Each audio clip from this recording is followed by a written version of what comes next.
It appears that the Member of Parliament has actually brought this onto himself because, as you rightly stated, on the day of um, the resumption of this particular new Parliament, that is the ninth Parliament, the clerk indicated that this was the summons from the court, and he had every opportunity to refrain himself from being sworn in and incurring the wrath of the court.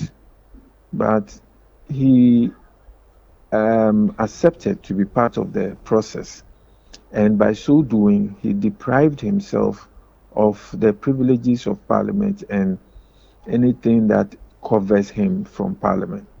Uh, in my opinion, I think that the privileges that would have protected him from being maybe served on or maybe even prosecuted.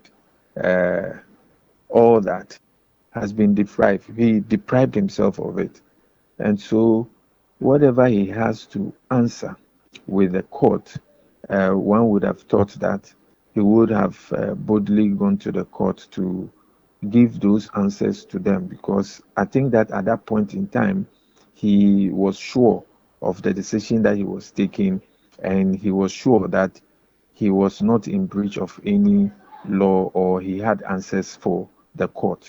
So I think that he should be availing himself to the court so that the court will play its part, and then at the appropriate time he will now come back and enjoy the privileges and the covering of Parliament if the court frees him from any wrongdoing, or whether it is confirmed that he is the rightful representative of his constituents. I think that all this is a process.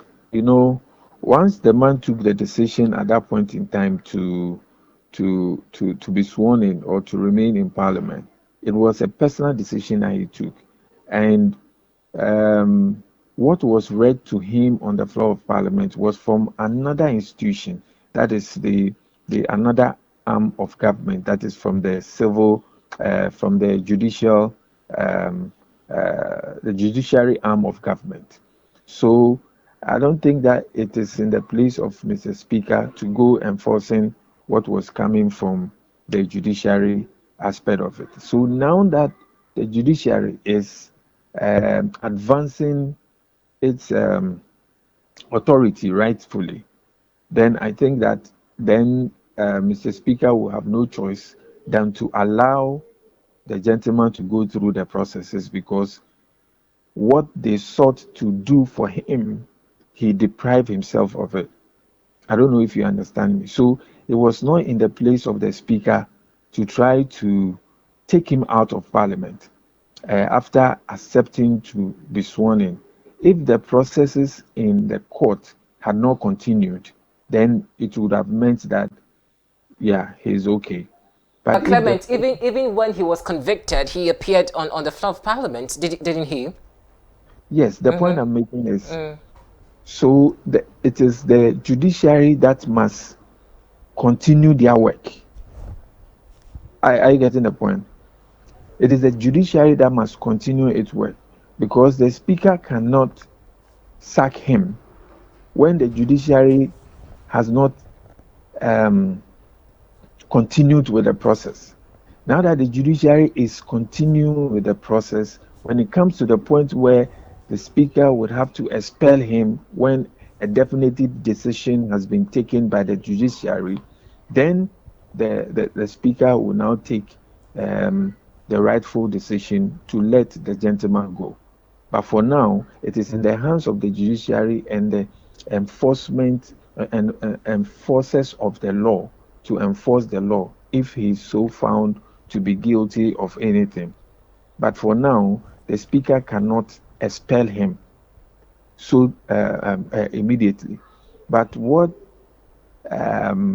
would have been done if he was rightly in the bosom of the Speaker, then the Speaker will use the powers that are with him to prevent him from being prosecuted or being arrested in Parliament as a member of Parliament.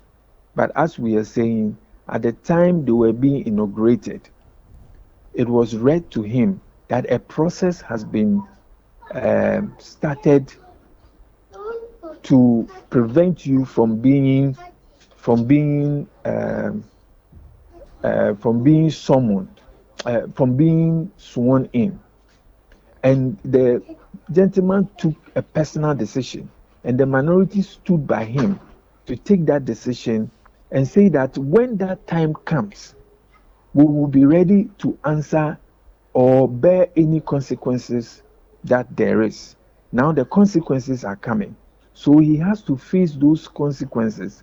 And then when those processes go through and he indicates that he does not qualify to be here, then Mr. Speaker and his people will take action and then expel him from the House. Right. But once that has not been done yet, it will be assumed that he has been sworn in. He is now enjoying or he's occupying that space of a member of Parliament. But the cover that is supposed to be on him as a member of Parliament, that should not be served, that should not be arrested when he's coming to Parliament and all those things. He has waived it. He has waived it. So now the judiciary and the long arms of the law can now extract him for him to go and purge himself at the court. Right. Once that is done, then he will be either remain in Parliament or he will be expelled from Parliament. Then Mr. Speaker will now kick in.